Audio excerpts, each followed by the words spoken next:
The Australian Olympic Committee has appointed Mark Arbib as its new Chief Executive Officer. Joining me now is Luke Doherty. Luke, this seems like a smooth transition from the outgoing Matt Carroll. What's the incoming CEO had to say?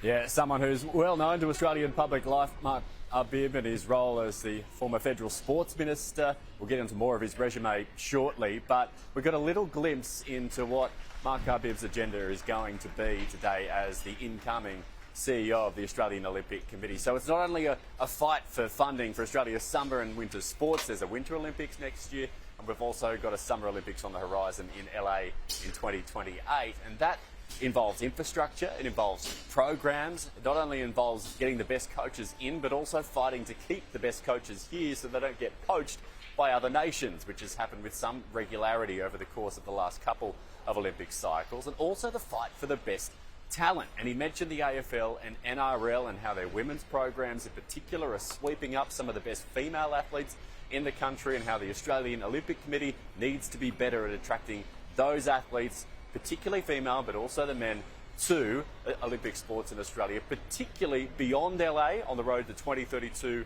in Brisbane, and the huge opportunity of a home games, both from the chance to win medals, but also commercially as well, away from the spectacular arenas that are going to be built. So as for his resume, like I mentioned, a former federal sports minister, a former president of Athletics Australia, he's been on the board here at the Australian Olympic Committee, he's been on the board of the World Anti-Doping Agency, of course working in government, without government, both sides of the fence. He seems tailor-made for this role.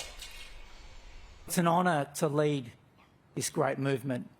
The Olympics are the pinnacle of sport, both in Australia and across the globe. To be chosen as the Chief Executive of the Australian Olympic Committee with a home games in 2032 is an opportunity to harness the power of the rings to inspire our nation. So Kieran, Mark Arbib will start in the role May 5. He's going to have a 2-week changeover period with the outgoing CEO, Matt Carroll, and then it's onwards to LA in 2028 and Brisbane ultimately in 2032.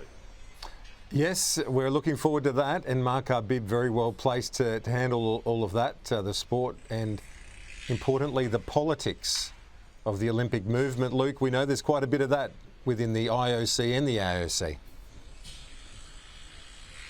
Yeah, indeed. I mean, could not be better placed. He mentioned that he can work with both sides of the aisle too, Kieran. It was raised his background, the Labor Party, and he said, yeah, he knows Peter Dutton, he can work with him.